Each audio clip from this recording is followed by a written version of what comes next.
Boa noite. O Brasilianas.org abordará hoje um tema que ajuda o Brasil e os brasileiros a se conhecerem melhor. Nós vamos falar dos homens que passaram boa parte de suas vidas estudando a sociedade brasileira nos seus diversos aspectos desde a sua formação.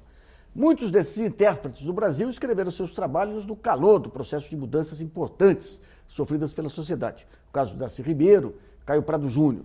Para falar dessas pessoas que estudaram o Brasil a fundo, convidamos o professor, filósofo e cientista social João Coutinho de Moraes, da Unicamp, que vai estar em breve aqui por conta do trânsito.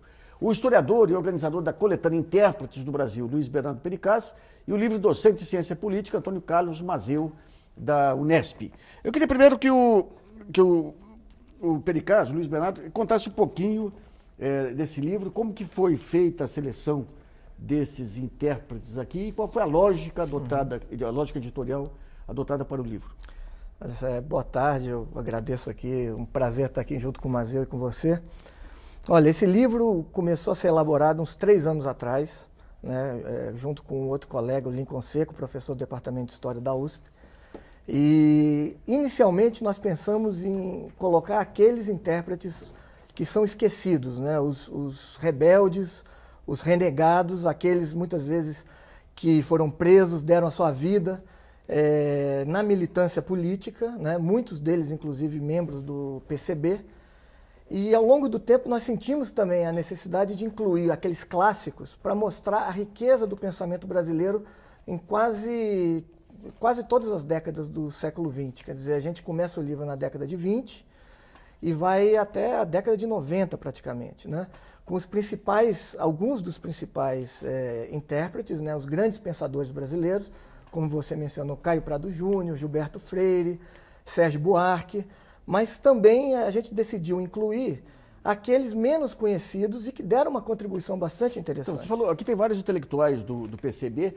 Qual que é a diferença da metodologia de analisar o país deles e dos clássicos aí, embora o Caio Prado também fosse? Olha, primeiro que muitos desses intelectuais vão fazer uma análise já a partir da década de 20. Quer dizer, você vai ter análises que vão se modificando ao longo do tempo, não apenas pelo fato de serem do PCB, mas pelo fato de o país exigir novas intervenções. Alguns desses intérpretes, inclusive, são intérpretes do momento presente, vamos dizer, entre aspas, né? Ou seja, eles tentam interpretar a vida cotidiana, o mundo como ele está ocorrendo, seja o governo Vargas, seja a ditadura militar. E a diferença, talvez, principal é que, em grande medida, eles tentam interpretar a realidade para intervir nessa realidade, para tentar, quem sabe, modificar a partir das lutas sociais, né? Tá, filho. Eu queria ver com o Mazeu, mas você tem alguns desses intérpretes que lançam seus trabalhos aí com o Brasil ainda quase que em formação, mal saindo da República. E os demais que pegam já, o desenrolar do país e vão fazendo as leituras contemporâneas. Como que você pega os clássicos aí dos anos 20, quem é que são aqueles que definem linhas que permanecem atuais aí ao longo das décadas seguintes? Isso é uma boa questão, porque o livro que o Pericaz e o Lincoln Seco organizaram, também teve essa preocupação. Alguns dos autores que estão aí analisados são pioneiros, né? Por exemplo, o Astrogildo Pereira, o Otávio Brandão, como um dos primeiros intelectuais a pensar o Brasil sob uma ótica marxista, né? Então eu diria o seguinte: primeiro, essas trajetórias de pioneiros vão acabar influenciando outras trajetórias, eu diria, marxistas e não marxistas, como principalmente o caso do Astrogildo Pereira, que foi o primeiro secretário-geral do Partido Comunista, não é? E que vinha de uma trajetória de um jornalismo operário. Apesar dele não ser de origem operária, ele vinha de uma trajetória como um jornalista anarquista, que depois se transforma, modifica a sua postura para comunista e vira o primeiro secretário-geral. O que é interessante do Partido Comunista? O que é interessante do Astrogildo é que, além dos textos políticos, as críticas ao movimento sindical já na época, vamos dizer, a sangue quente, ele é um intelectual que vai fazer uma análise pioneira também sobre o Machado de Assis, né? Então, obviamente, ele vai influenciar muito até os estudiosos, tanto da literatura brasileira, como também da história do movimento operário brasileiro. Agora, se pegar, digamos, em termos de interpretação do Brasil, quais seriam as visões originais dele aí para Eu acho que tanto esse dele painel? como do Otávio Brandão foi colocar, eu acho que existe uma coisa fundamental, foi colocar os trabalhadores no centro da discussão política e histórica do Brasil. Eu acho que isso o pioneirismo está aí. No caso do Otávio Brandão, é importante entender que o Otávio Brandão era um farmacêutico, né? Um cara que vivia nas Alagoas, e antes de se transformar num socialista e depois num comunista, já era preocupado com questões sociais. Ele tem uma obra imensa que a gente não conhece, que é muito pouco conhecida e pouco publicada. Ele estudava os pescadores das áreas lacustres das Alagoas, ele já tinha uma série de preocupações sociais, e quando chega no Rio de Janeiro, ele vai ser o elaborador da primeira teoria, vamos dizer, da ação democrática dos trabalhadores. Ele dizia o seguinte, no seu livro, clássico livro dele, chamado Agrarismo e Industrialismo. Por que o livro chama isso? Porque você tinha um debate no Brasil, qual é o destino do Brasil? E era um debate que não era feito pelos trabalhadores. O que é interessante é que esses pensadores vão pôr os trabalhadores no centro da vida política brasileira, de um país que apenas saía da escravidão. Né? Quer dizer, é uma coisa muito interessante. Só para concluir do Otávio Brandão, quando ele chega no Rio, o que ele vai discutir? Qual é o caráter da Revolução Brasileira? Né? Antes de mais nada, é uma revolução democrático pequeno burguesa. Olha que interessante, né? Para quê? Ele está discutindo o quê? Os trabalhadores e as classes médias, né? O papel dos militares, dos tenentes. Então, esses caras são geniais com suas limitações, não só intelectuais que eles tinham, mas também das interpretações que o Brasil possuía. Então, eu queria ver com o Pericá o seguinte, essa ideia que a esquerda, especialmente o Partido Comunista, teve muito presente de uma aliança entre setores trabalhadores, a burguesia nacional. De que maneira que se formou esse mito que na prática nunca ocorreu? Olha, não, eu acho também importante, só para completar o que o Mazeu estava colocando, quer dizer, quando a gente fala da década de 20, a gente está falando um período de ebulição na América Latina inteira. Então, você tem em vários países da América Latina tentativas de interpretação das realidades nacionais. Novas interpretações. Tristan Maroff, com a Justiça do Inca na Bolívia. Mariátegui, com 7 ensaios no Peru. Pedro Henrique Urém. Aya de la Torre. E você tem realidades homogêneas nesses países? Não, e são realidades distintas, porque você, por exemplo, em Cuba tem o Carlos Balinho, para muitos o primeiro marxista da América Latina, talvez não latino-americano, mas da América Latina, né? Originalmente de-leonista, e o Julio Antônio Mella, por exemplo, mas, e que tem uma formação social, étnica distinta, por exemplo, da Bolívia ou do Peru, que você está discutindo. O próprio Ricardo Paredes, que é um dos grandes nomes do Partido Comunista Equatoriano, por exemplo. Que aí você tem o quê? A questão indígena, que é muito forte. No Brasil, se não me engano, o Leôncio Basbaum, já na década de 20, ou seja, de forma pioneira, vai discutir a questão racial também. Dos negros no Brasil, e que vai influenciar o próprio Mariátegui no Peru. Vocês não pegaram aqui o Manuel Bonfim, que discutiu o Brasil, a questão racial, foi o primeiro a questionar o racismo. Sem dúvida. E outra também, que eu acho que é muito esquecido, que é o Nelson Werneck Sodré, que tem um livro chamado Panorama do Segundo Império, que é publicado no final da década de 30, e quando se fala em década de 30, sempre se fala de Sérgio Buarque, Gilberto Freire. E não fala do Werneck. E o Nelson Werneck, que tem um livro pioneiro e que discute, inclusive, a questão racial já naquele período, é um pouco que ignorado. Isso é um homem que tem mais de 50 livros publicados, mais de 3.000 artigos. Inclusive sobre a imprensa. Importantíssimo. Não, quer dizer, eu só queria fazer uma observação. No caso do Astrogildo e do Otávio, essa ênfase é porque eles são pioneiros. Mas é óbvio que não tem Werneck Sodré sem eles. Claro. Não quer dizer que o Werneck Sodré se esgotava nesses autores. Muito pelo contrário. O Werneck Sodré ele tinha uma formação extremamente universal. Né? E foi além. Ele foi além, ele não era um sectário. Nós vamos fazer um primeiro intervalo e voltamos já.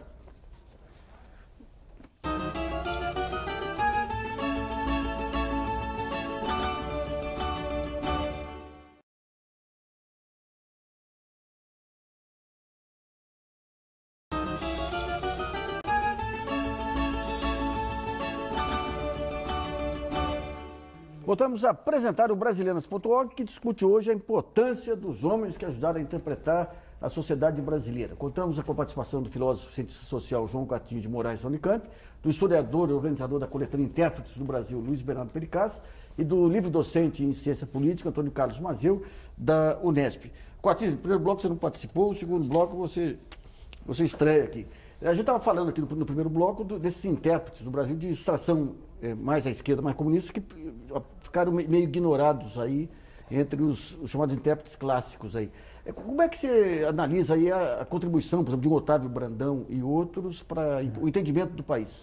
Eles formavam uma dupla que não tinha nem métodos de trabalho intelectual idênticos, nem posições exatamente idênticas, mas são os dois primeiros pensadores comunistas do Brasil, o Astrogildo Pereira e o Otávio Brandão. Uma peculiaridade da posição histórica deles é que se reflete na história do pensamento de esquerda no Brasil, é que entre nós não foi o marxismo que depois se desdobrou numa tendência comunista, mas foi o comunismo que introduziu o marxismo como pensamento no Brasil. Havia um ou outro que conhecia antes disso, uma pré-história, mas muito rasa, muito fragmentária. Mas, propriamente, o marxismo se tornou um instrumento teórico de análise do Brasil através desses dois comunistas, principalmente do Brandão. Quando a gente vê alguns dos intérpretes, o próprio Celso Furtado, quando analisa lá o encilhamento, à luz das informações que nós temos hoje sobre o mercado financeiro, a gente percebe que faltavam informações, é óbvio, né? É com o tempo que traz as informações. Então, o Brasil ele passou, depois disso, vários processos aí de inclusão social, de guerras políticas, de alguma forma, o que é revisto nesse pensamento de esquerda em relação a esses movimentos de inclusão e seus impactos sobre a política, a sociedade e a economia nacional? É uma pergunta difícil, né? Para quem está chegando aqui, é uma pergunta difícil. Tem que esquentar, né? Dois temas que não foram incluídos, dos dois temas que não foram incluídos, e que o Brandão mais tarde dirá, eu errei porque eu não formulei a questão da terra, do campesinato. Eu falei muito, mas não, embora ele tivesse sido eleito pelo tal bloco operário camponês, né? Mas ele depois se autocriticou, dizendo não tínhamos uma noção exata do tamanho da questão camponesa no Brasil, da importância social dessa questão. Isso é de um lado. De outro lado, a reflexão dele sobre a dominação estrangeira no Brasil era marcada obviamente pela visão que se tinha na época, em que havia uma disputa entre Estados Unidos e Inglaterra, Estados Unidos tomando gradualmente o lugar da Inglaterra, saber quem melhor drenava as riquezas nacionais, se eram uns ou outros. E tanto assim que muitas vezes chegou a interpretar a Revolução de 30, que no meu entender foi uma revolução. 32 é que não foi uma revolução, foi uma contra-revolução, no meu entendimento, mas como sendo em parte favorecida ou estimulada pela contradição entre os Estados Unidos, que viu com simpatia 30, e a Inglaterra, que viu com preocupação. Enfim, esse é um esquema, né? Esquema. Todo esquema tem na verdade, limitações. essa influência do Otávio Brandão e do Astrogildo, porque eles pensavam, eles faziam uma dupla, você lembrou bem isso, do Astrogildo Pereira, era também influenciada por uma determinada visão, porque você tinha, naquele momento, um secretariado sul-americano da Internacional Comunista e tinha um assistente, que era o belga, o Julien Bedros, que tinha escrito já nas suas teses sobre a Internacional essa questão da disputa interimperialista na América Latina. Não era só no Brasil, era na América Latina. Então, né? Um ponto que eu te coloquei aqui no primeiro bloco, que eu queria colocar para você também, é essa interpretação que é corrente no Partido Comunista, pelo menos até 64 aí, de que haveria o famoso pacto entre a burguesia empresarial, industrial brasileira e a esquerda. De onde que surgiu essa visão? Olha, talvez o próprio Brandão tenha contribuído para isso, e contribuído, eu digo, pertinentemente, porque o primeiro estudo marxista do Brasil é do Brandão. O ensaio dele, Agrarismo e Industrialismo. Ora, o título do ensaio já mostra. Para ele, os interesses agrários, que eram interesses agroexportadores, travavam o desenvolvimento da indústria brasileira incipiente em São Paulo. Nesse sentido, ele, digamos, detectou como contradição fundamental da sociedade brasileira que 30 deveria resolver. Não que ele ache que tenha resolvido, até porque 30 acabou excluindo os comunistas, né? Aquele dualismo do Inácio Rangel, de alguma forma, vem desses estudos? Acredito que sim. O Rangel era um homem que conhecia o marxismo, que era marxista, então, fundamentalmente. Então, eu queria entender uma coisa. Uma coisa é a metodologia, de você pegar um conjunto de fenômenos aí, pegar a bibliografia, pegar as teorias internacionais, nacionais e desenvolver. Outra coisa é o pessoal que tinha um conhecimento, uma baita de uma intuição para o dia a dia, mas não era, digamos, não tinha essa metodologia. O Inácio Rangel é tipicamente isso, ele tinha uma visão do que estava acontecendo. Como que vocês, historiadores, eu pergunto para o Pericaz, como que vocês, cientistas sociais e historiadores, entendem esse tipo de personagem que tem o insight aí do que está acontecendo, tem uma visão sofisticada da realidade, mas não tem a metodologia científica? Olha, eu acho que talvez fosse uma vantagem para eles, no fundo. Porque com a especialização do meio acadêmico, aí, eu acho que dos anos 80 para cá, principalmente, né, anos 90, você está calcificando os estudos, você está direcionando o estudante a uma determinada bibliografia, uma determinada forma de ver aquele objeto. E muitos desses pensadores, na verdade, eram autodidatas, eram jornalistas, eram militantes políticos, dirigentes políticos, mas eram homens muito antenados com o que estava acontecendo. O Quartim comentou sobre a bibliografia marxista que tinha no Brasil, era mínima. Quer dizer, se você tem um ambiente, o próprio Caio Prado Júnior, quando começa a comprar os livros dele de marxismo, tem que comprar na França os livros, e eles eram enviados para São Paulo. Às vezes ele foi procurar o Capital e não encontrou em lugar nenhum aqui em São Paulo. Então, quer dizer, existia uma deficiência muito grande, mas esses homens especificamente, Otávio Brandão, Astrogildo, o Leôncio Basbal, o Caio, eles sim liam, certamente, esses livros, os grandes clássicos, os principais livros, inclusive a própria tradução do manifesto, que eu acho que é muito importante a gente falar, quer dizer, a década de 20 também, onde você tem também feita, né?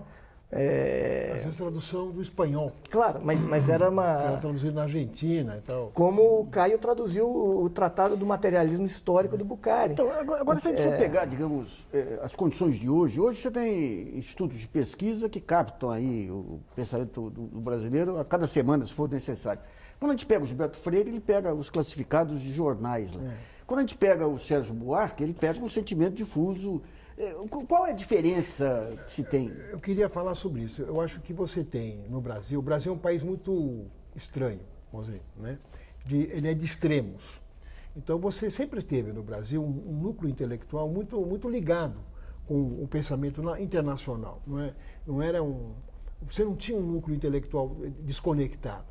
Agora, você tinha um núcleo intelectual conservador muito bem armado, muito bem preparado. Eu diria que o Gilberto Freire faz parte desse conjunto de pensadores conservadores, o que não significa que não tenha sido grande, que não tenha dado uma grande contribuição e uma inovação no enfoque sobre a questão social, né? Particularmente a análise dele no Casagrande e Senzala. Agora, além dele, você tinha outros pensadores de alto calibre, ainda que você possa não concordar ou dizer, bom, esse pensador faz parte de um núcleo conservador. Por exemplo, o Oliveira Viana, né, um cara muito bem preparado, de alto calibre. O que eu quero acrescentar é o seguinte, nessa trajetória, no caso dos pensadores marxistas, duas rupturas fundamentais que eu diria que são dois elementos que ainda, de certa maneira, influenciam o pensamento marxista brasileiro. Um é o Werneck Sodré, que ele é um escritor de múltiplas abordagens, né? Quer dizer, ele estudou várias questões, e todas questões candentes do Brasil e com grande profundidade e seriedade, né? Mas o Werneck Sodré já vem de outra cepa, quer dizer, ele é um pensador que vem de um segmento médio da sociedade brasileira, é um militar, né? Passa pela academia militar, então ele tem uma formação acadêmica. Né? Que vamos dizer, é o primeiro marxista com formação acadêmica no sentido de influenciar o pensamento brasileiro, é o Werneck. E o segundo é o Caio Prado. Né? E interessante que o Caio Prado também, ele vem ele diferente do Werneck, ele vem das altas, das famílias oligárquicas de São Paulo, da burguesia cafeeira, né? E é um cara que fez direito, então passou pela universidade, era professor da Universidade de São Paulo, então obviamente ele tem junto com o Werneck, eles fazem uma ruptura desse marxismo inicial, que eu diria que é o período heróico da construção teórica do marxismo brasileiro. E diria uma outra coisa, até para abrir debate aqui com os companheiros, que nessa vertente de aliança com burguesia nacional, né, aquela ideia de que nós tínhamos uma burguesia nacional no Brasil, é rompida com o próprio Caio Prado, né, com todos os problemas que se possa encontrar, mas ele dá um salto de qualidade e diz o seguinte: olha, essa burguesia brasileira, ela é de origem colonial, de extração colonial, ela nunca teve um projeto nacional. Então, fazer uma aliança com ela, colocar o movimento dos trabalhadores, o movimento operário em aliança com ela é, no mínimo, complicado, né? Então, essa é uma ruptura. Mas eu diria que tanto o Werneck Sodré como o Caio Prado continuam sendo matrizes do pensamento marxista brasileiro, marxista e crítico. Sim, é possível, porque o Brasil, tudo bem, você tinha lá um país quase selvagem aí no século passado, um país que começa a se urbanizar, é um país muito novo ainda, de repente é um país que entra no século XXI já com todo esse aparato de novas informações, novas tecnologias. Essas características da elite brasileira, quais são aquelas características que se mantêm? Porque quando você fala hoje em falta de projeto nacional, que você está nítido hoje, você volta lá atrás, a mesma característica. Quando você fala aqui nesses modelos de relacionamento com o Estado, na resistência às novas, às mudanças e tudo, você tem esse mesmo padrão. Isso é um padrão geral ou você tem algumas elites que são mais anacrônicas do que outras aí? Ele só faz pergunta difícil, né?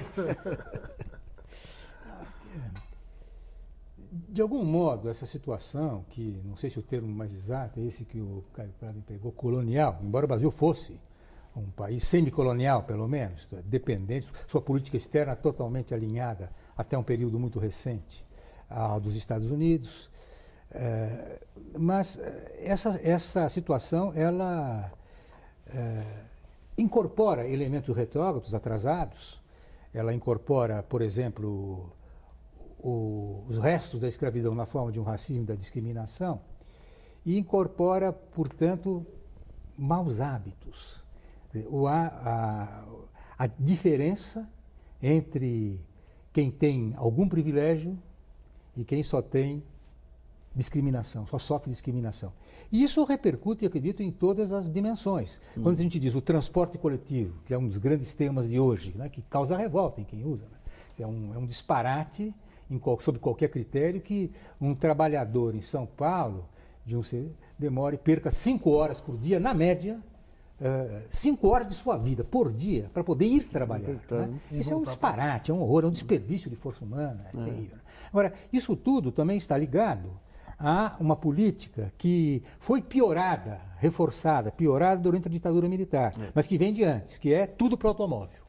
Então, você destrói as redes de trem, destrói os trens, anula o transporte por trilha. E nesse ponto eu só vou, acho que chegar no seu ponto, alegoricamente, porque a sua questão é de propósito, propositadamente complexa, né? Porque também se todo mundo for responder, aí já não tem. Bom, que é uma imagem do Sodré, justamente, que eu acho muito forte.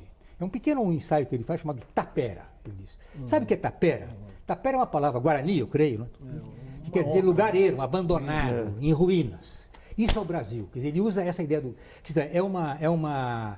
são fazendeiros, plantadores, predatórios, que vão esgotando terra, esgotando mão de obra, e quando a terra fica esvaziada, seca, sem nutrientes, eles vão mais para frente, mais para frente, mais para frente. Né? E a mesma coisa vale também para as cidades. Quer dizer, o velho despenca, vira cortiço, o transporte, a gente passa, olha, vê, não só em São Paulo, mas também em São Paulo, trilho de bonde abandonado e o trânsito engarrafado. Tudo isso também está ligado a, digamos, a uma má qualidade cultural das classes dominantes, principalmente da burguesia, uma burguesia grossa. Texana, eu vou dizer, se me permite. Então, eu queria ver com o Pericard justamente isso. Você mencionou aqui vários autores aí na América Latina que começam a tentar entender esses movimentos. O que é essa herança que cria esse conjunto de elites na América Latina? E o que levou o Brasil, com todas as críticas que se possa ter, a se diferenciar dos seus vizinhos e ter alguns laivos de modernidade que outros não têm? Olha, eu não sei, primeiro, se o Brasil é tão diferente dos seus vizinhos, né? Eu acho que esses laivos de modernidade a gente pode encontrar, por exemplo, já nos anos 20 no Peru, com uma revista como a Malta, por exemplo, que era uma revista de estética e vanguarda estética, política, cultural, muito superior a qualquer coisa que era feita no Brasil. Sim. Você tinha na Argentina revistas e uma intelectualidade artística e política que eu acho que estava muito à frente da brasileira também. Sim. Em Cuba você tem isso, no México, José Vasconcelos, na década de 20, que tem toda uma concepção de educação, de cultura. A vanguarda dos pintores mexicanos. Toda a vanguarda, desde Diego Orozco, Rivera, Siqueiros, o Orozco. Mas quando você pega o desfecho final, 2014 aqui... Mas eu também, eu não sei se a gente não está vivendo uma barbárie aqui com verniz... Não, tem. Né? Deixa eu dar um palpite, só uma colherzinha torta. Quer dizer, mesmo hoje, pegando 2014 dele, com todas as suas mazelas, sofrimentos, desgraças, Buenos Aires é a cidade mais avançada, mais culturalmente do que São Paulo. Nós não damos para o começo com Buenos Aires, é muito mais civilizado. E eu sou patriota no bom sentido, crítico, com olho crítico. Claro. Né? Esse patriotismo de caserna, viu, o Brasil, uma hora... Nós conseguimos estabilizar aqui, com todos os seus vícios, aí, um modelo político, uma Constituição que é um baita de um avanço em relação a outros países. Estamos conseguindo viabilizar, a duras penas, aí, também, políticas de inclusão interessantes. Falta reforma política, né? Eu queria proibir empresa de eleger deputado. Eu queria fazer uma observação, até na direção dos meus dois companheiros aí. Uma das coisas que o Caio Prado fala, aquela coisa da extração colonial, é a ideia do sentido da colonização. Quer dizer, e o Quartim sintetizou isso falando. Quer dizer, qual é o sentido da colonização? É a noção da tapera, né? Qual é a noção da tapera? Quartim não, Werneck Sodré. Não, sim, mas estou dizendo, o que você fala, o Caio Prado não é muito diferente quando ele diz o seguinte: qual é a função dessa burguesia? É uma burguesia que tem como função um processo de modernização, isso é inegável, ela tem, desde o início, ela está sempre ligada aos polos centrais da economia mundial, do capitalismo, de um lado, mas de outro, ela tem o pé, né, no saudosismo da escravidão. Quer dizer, é o que o Quartim dizia. Você não explica as condições de vida dos trabalhadores, vivendo em favelas, em taperas, em palafitas, né, sendo reprimidos duramente pelo Estado. Quer dizer, você pensar a anacronia da existência de uma polícia militar, né, por exemplo, que age ainda, na ideia do Caio Prado, no sentido da colonização, age como uma polícia capitão do mato dos trabalhadores, porque, em geral, quando a polícia aborda alguém na rua, dificilmente abordará um de nós aqui no São Paulo. Vamos pegar em termos relativos aí, não estou pegando em termos absolutos, que a gente sabe. Não, é relativo. Todas as mazelas aí. O Brasil hoje ele tem uma diversidade social de movimentos em todos os campos aí, que eu não sei se outros países aqui da América Latina vou dar um exemplo que... Só para concluir, a ideia é uma integração exclusora. Uma parte se integra, mas tem uma parte que está excluída, e esse é o desafio do Brasil. E, inclusive, é essa a ideia de discutir num livro desse, quais são os caminhos, né, para como é que você muda essa estrutura, que é uma estrutura que ela tem uma história, ela tem uma gênese. Não, e outra, quer dizer, boa parte desses pensadores, desses intérpretes do Brasil, viveram em várias décadas que o Brasil ainda era majoritariamente rural. Isso. Quer dizer, e as questões prementes, inclusive, passavam pela própria reforma agrária. Claro. Hoje em dia, que o país é praticamente totalmente urbano, né, com alguns polos ainda na área rural, movimentos sociais que estavam em ascensão uns 20 anos atrás, como o MST, hoje estão em refluxo. Vários movimentos, como os da questão urbana, que ganharam espaço justamente porque a questão urbana agora ganha mais espaço do que a rural, são extremamente massacrados, ou seja, as ferramentas, os mecanismos de luta tradicionais, seja sindicatos que foram cooptados, seja movimento estudantil cooptado, seja movimento rural, do MST e vários outros, sendo anulados. Reforma agrária praticamente parou no governo Dilma. Você tem, e por outro lado, você tem, enquanto um refluxo, e sindicatos, muitos deles sendo quebrados ou cooptados, e por outro lado, esse dinamismo, né, que você coloca, que eu acho que está correto também, mas que é um dinamismo muito próximo do que a gente vê na Europa, ou na África do Norte, ou na Turquia, que não tem essa organicidade. Ou seja, ainda estão sendo construídos novos mecanismos, os mecanismos, as ferramentas tradicionais, o partido e os movimentos sociais, que eu acredito que ainda são os mais importantes para a luta política, estão sendo ou esvaziados ou perderam pelo menos aquele elan, aquele interesse. E, por outro lado, você tem multidões nas ruas, muitas vezes despolitizada, ainda que com aquela aparência de politização. Você tem gente que sem ter envolvimento na luta política diária, na militância política, e você tem um perigo de um conservadorismo e a volta da direita com muita força em breve. Eu não duvido, seja pelos comentaristas na televisão que a gente vê todo dia, seja pelo corte político-ideológico dos órgãos de imprensa, seja pela própria extração, não só social, mas mesmo política de muitos desses manifestantes que estão na rua. Então eu acho salutar, as pessoas estão indo para a rua, estão se manifestando e mostram dinamismo político e social mesmo, né, dessas manifestações. Mas existe um outro lado que também está crescendo e que pode reverter isso e que eu acho muito perigoso. Bom, sobre os próximos anos, aí essas mudanças que estão ocorrendo, nós vamos discutir no próximo bloco também. Brasilianas, volta já.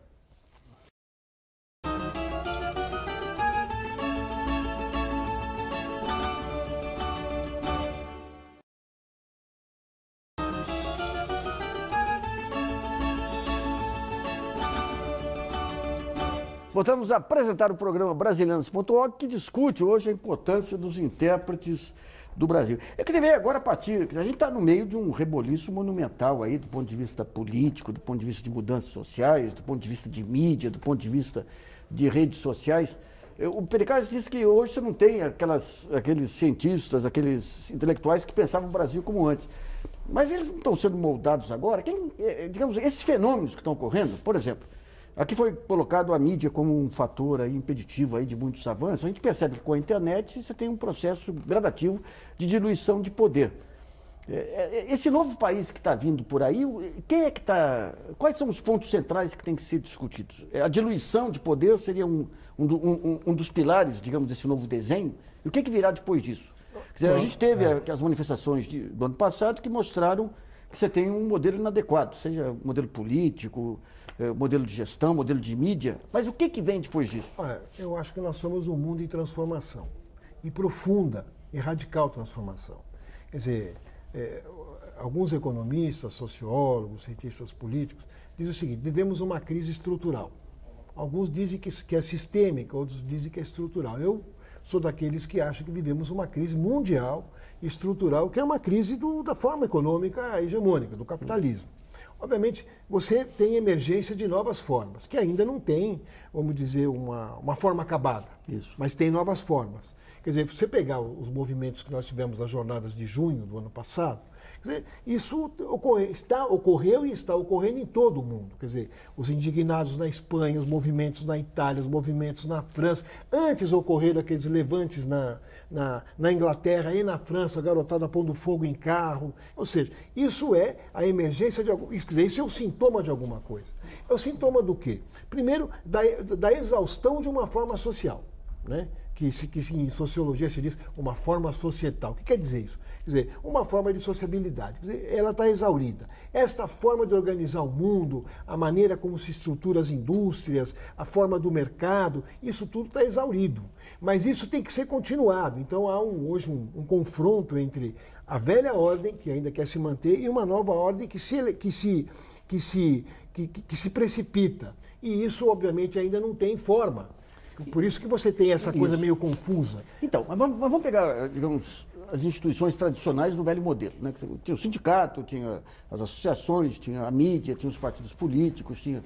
Quer dizer, quando vem essa explosão de informação e a internet, tudo isso passa a ser questionado. E, Pericles, o que de um lado você tem uma ansiedade, uma velocidade por mudança que o modelo antigo não fornecia. O que vai levar isso aí? E outra, quer dizer, a gente tem que lembrar que em grande parte da vida desses intérpretes do Brasil, você tinha primeiro a Revolução Russa, ou seja, a União Soviética, que era um fator muito importante na política externa. Você tinha o Comintern, você tinha a Revolução Cubana, que ou apoiando, ou mesmo como sendo um símbolo, ou seja, para estimular as lutas. E aí, claro, você tinha de diferentes formas de encarar como você vai fazer a luta. É uma luta por via pacífica, é uma via armada. Quer dizer, mas você tinha... Era um mundo mais otimista. Você tinha um mundo mais otimista, verdade. um mundo mais enquadrado também. Né? Não, mas seja como for, quer dizer, a partir do momento que você tem a exaustão do modelo de socialismo real, por exemplo, em diversos lugares, ainda com a resistência de Cuba e aqui e ali, mas quer dizer, de uma forma geral, você não tem mais o farol, por exemplo, para muitos desses movimentos, você se sente um pouco perdido durante algumas décadas, né? Durante toda a década de 90, o Francis Fukuyama chegou inclusive a dizer que era o fim da história. Obviamente, a pessoa, eu não entendo como é que alguém tem coragem de falar algo. Ele foi atropelado pela história. Mas foi totalmente atropelado pela história. E agora, quer dizer, você tem um mundo que está começando a surgir, talvez a partir do 11 de setembro, ou seja, a impressão que eu tenho é que do fim da União Soviética até 2001, você tem um período de transição onde o século XX termina e o século XXI ainda não começou. Eu acho que a partir se a gente quiser usar aquelas datas emblemáticas, a gente pode dizer que 2001, então, finalmente começa um novo desenho, minimamente. Né? Então, mas a gente tem alguns fatores hoje que você mesmo colocou aí, o receio da radicalização. A gente tem as novas classes, aí seja o nome que se dê aí, os novos incluídos, que isso aí ocorreu nos anos 70, nos anos 50, nos anos 20, eles são incluídos, tem uma melhoria do bem-estar e, num certo momento, essa melhoria ela para por contingências econômicas e tudo, criando uma insatisfação. E essa satisfação vem no bojo de uma implosão de todos os sistemas de organização. O Coati, você é otimista em relação à nova ordem que ainda não se desenhou, ou isso pode levar a desastres que nem a Europa dos anos 20, 30, também no bojo de novas tecnologias de comunicação? Na Europa, o máximo de esperança, houve dois grandes momentos, 45, com a vitória da resistência, porque a Europa participou ativamente, quer dizer, a esquerda europeia, comunista principalmente, mas outros, e aquela libertação foi acompanhada de reformas sociais avançadas dentro do capitalismo mais avançado.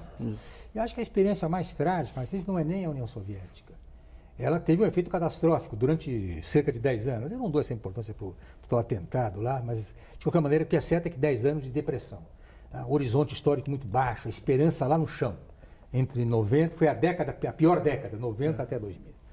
Mas mesmo a tentativa de ir mais além daqueles belos anos do pós-guerra que levaram em seguida ao welfare state na Europa, ao estado de bem-estar social, aquilo entrou em desgaste por razões econômicas evidentes, quando a partir dos anos 70 o próprio capitalismo metropolitano hegemônico entrou em lenta recessão.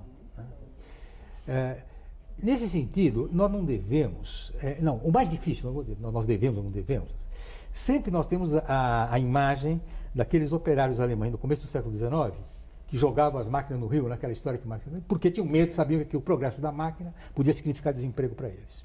Então, é muito difícil avaliar qual é o sentido de uma explosão de massa, inclusive. Maio de 68, acho que merecia um estudo, porque nós nos entusiasmamos na época, etc.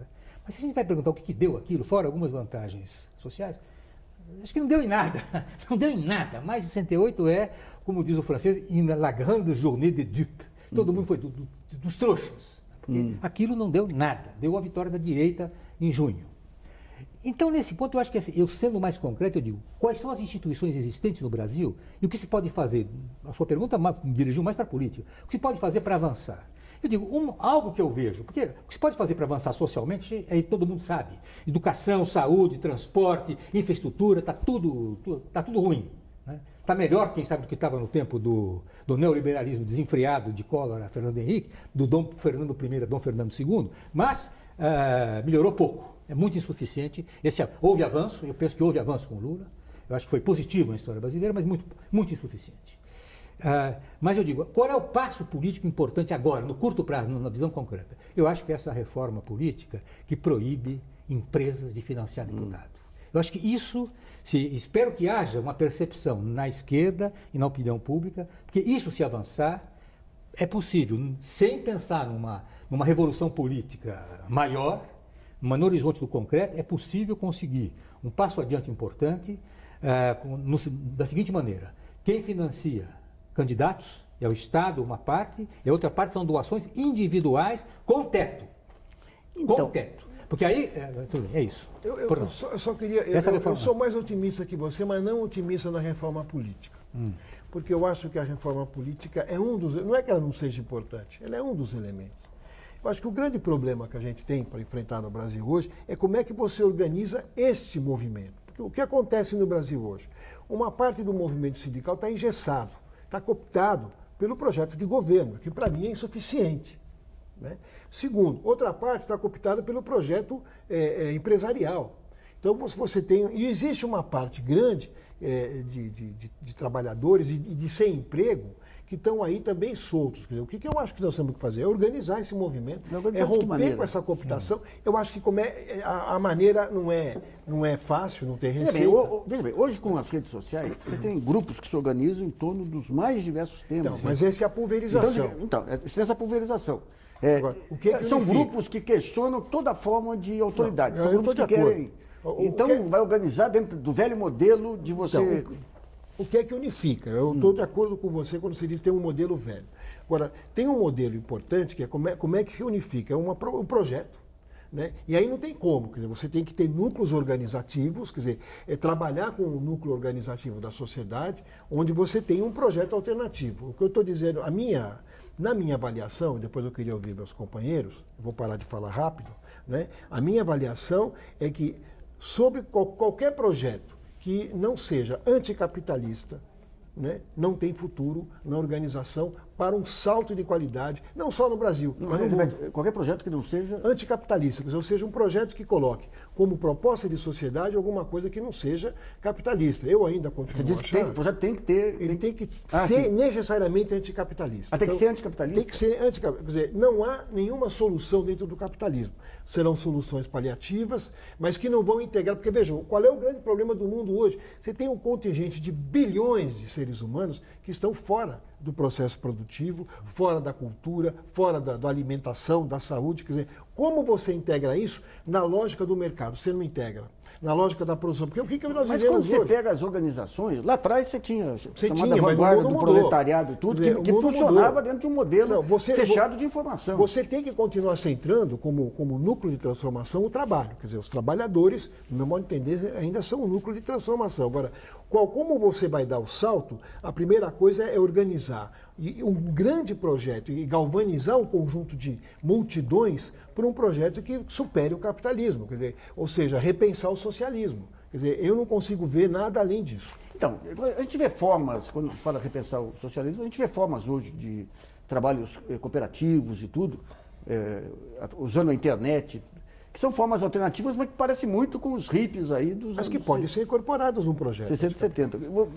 Eu acho complicado algumas coisas. Quer dizer, primeiro, em relação ao que aconteceu ano passado e que talvez se replique esse ano, a gente não sabe ainda, né? A gente não está vendo as mesmas mobilizações, mas pode ser que ocorram. Uma das características era justamente a falta de projeto ou de programa político definido. Quer dizer, eram massas insatisfeitas com diversas bandeiras, com diversas propostas, mas você não tinha nada que unificasse essa gente. Era quase como uma crítica, né? Um projeto, uma manifestação reativa à situação em que nós vivemos. E daí, quem sabe, então, pode surgir alguma coisa. Agora, eu tenho a impressão, e isso não é só no Brasil, em vários países, cada um com sua característica, ainda está muito cedo para a gente saber o que vai dar. Sim, Quer claro. dizer, eu não duvido que todos a forma partido, a forma movimento, ou formas híbridas, né? Você tem, por exemplo, o movimento 26 de julho em Cuba, que funcionava ao mesmo tempo como um partido político, com um núcleo duro, mas também era um movimento de massa. Né? O partido defendido pelo Mariátegui, que já nos anos 20 era assim, um núcleo duro, comunista, então, com um movimento de massa. Mas vamos pegar, quando você pega as lutas sociais lá, você tinha as condições de trabalho que era um fator aglutinador aí. Hoje, quando você pega o quadro social nosso aí, o pessoal que se manifesta politicamente, os sindicatos já fazem isso. Você tem a inclusão de deficientes, a inclusão de negros, cada qual com a sua luta específica, claro. e sem... E o mundo precário. Pois é. Conjunto. Então, Exatamente. como estabelecer essa homogeneidade Ou seja, de ações? às vezes é mais importante lutar para salvar os golfinhos e as baleias, e é verdade isso, né? E tem todo tipo de bandeira, eu acho que todas são válidas, né? Claro. Salvar a Amazônia, quer dizer, mas eles dissociam essas bandeiras de algo maior, que é justamente o modelo capitalista, de forma geral, que propicia com que essas baleias, ou esses golfinhos, ou a floresta amazônica esteja sendo destruída para fazer os móveis que você vê. Tá pensando O Leão Dourado e o menino da favela também, né? E tudo, Mas quer quem dizer... está pensando nessa nova utopia? Se você pegar, por exemplo, dentro da internet, você tem os espanhóis lá com seus estudos aí sobre redes sociais e tudo, que permite formas de produção dentro do modelo capitalista. Mas isso antes né? já existia. Quer dizer, no século XIX você tinha modelos cooperativistas, Sim, você tinha até sugestões dos socialistas utópicos de falancérios. Quer dizer, você tem sempre alternativas que se colocam dentro do capitalismo. Robert Owen, quando vai fazer as experiências... Fourier, Saint-Simon, todos eles, quer dizer, você não está destruindo o sistema, e o sistema, em última instância, vai acabar destruindo todas essas experiências. Absorvendo e destruindo. Absorve e... Por isso que a ideia de você trazer essa diversidade para um projeto de unidade. Porque sem essa unidade, qual é o projeto de unidade? É construir uma proposta política que supere o capitalismo. E não é, tem receita? Não tem receita. Agora, Esse é o grande em problema. breve, eu acho, quer dizer, num período historicamente breve, quer dizer, todas essas ferramentas, como o próprio partido, vão começar a ser procuradas por esses jovens. Mas veja bem, esses jovens, que quando a gente estão pega algumas difusos. pesquisas, Data Popular e outras aí que tem analisado os novos incluídos, a posição deles é anti-Estado, são pessoas que... Isso agora. Mas em algum momento... Mas o fato de ser anti-Estado é interessante também. Não, porque mas se não exauriu, basta. inclusive, o modelo do Estado. Mas é isso. Há uma exaustão geral. Eles são contra, eles acreditam no trabalho individual. Ou seja, eles são muito mais ligados aos jovens empreendedores do que essa visão. Exatamente, mas esse anti-Estado que ele está se referindo não é o... Não, mas isso faz parte de um processo da emergência de novas situações. Claro. Martim, você acredita num modelo anticapitalista que possa galvanizar de forma hegemônica esses grupos? Acredito no seguinte, que o capitalismo é uma forma de organização da produção historicamente limitada e está dando seus limites nesse desemprego crônico e nessa estagnação de longo prazo. As energias, as forças de produção são semi- ou subutilizadas ou desviadas para a guerra, para finalidades deletérias. Mas para ficar no Brasil, nós temos problemas cuja resolução daria um rumo unitário, não para todos, porque não é possível encontrar uma satisfação para todos, mesmo para as coisas mais estapafúrdias que podem aparecer por aí ou que aparecem nas redes sociais. E volto, com o risco de parecer banal, mas com a certeza de ser concreto. Nós poderíamos ter um padrão de transporte coletivo que se aproximasse um pouco do que existe nos países capitalistas europeus. Sim. Nós não temos. Então, esse é um objetivo concreto. Isso. Não é preciso abolir o capitalismo para ter um sistema de transportes públicos decente. Não é preciso abolir o capitalismo para ter um sistema de saúde decente. Agora, no próprio capitalismo, a correlação de força entre movimento operário e interesses do capital é tal que há grandes retrocessos.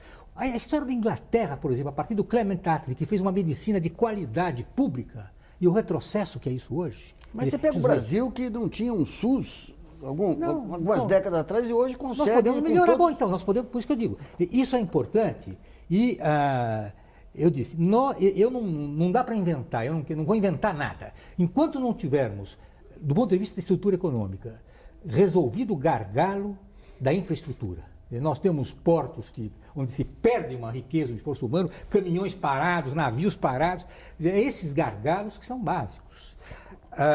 A gente pode medir a performance do governo Dilma pela dificuldade que ela teve de resolver os gargalos. Porque ela disse, há gargalos. Muito bem, é bom diagnosticar correto. Ela tem um diagnóstico correto. Ela deu o diagnóstico correto. O problema depois é dar a solução correta. Isso é mais difícil. Então eu acho que, sem abdicar em nada, da perspectiva socialista como uma forma superior de organização social, que eu diria numa frase muito simples, a gente pode dizer, e até uma frase que não é nem de socialista, eu diria, quando as forças produtivas da ciência e da técnica se tornarem um patrimônio comum da sociedade e da humanidade. Esse é um horizonte. Agora, é um horizonte.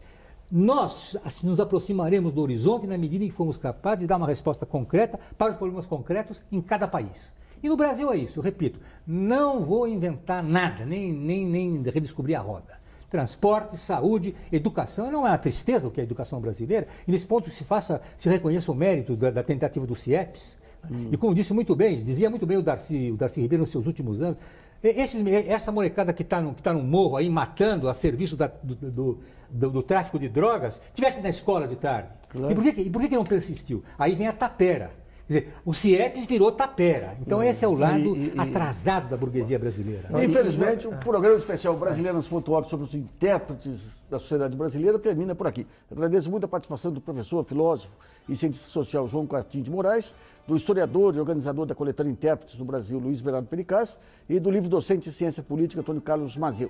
E também a você que nos assiste, muito obrigado. E não deixe de participar do site www.brasilianas.org, mandando perguntas, trabalhos e vídeos. Esse espaço aqui também é seu. E voltamos na próxima segunda-feira, às 8 horas da noite. Até lá.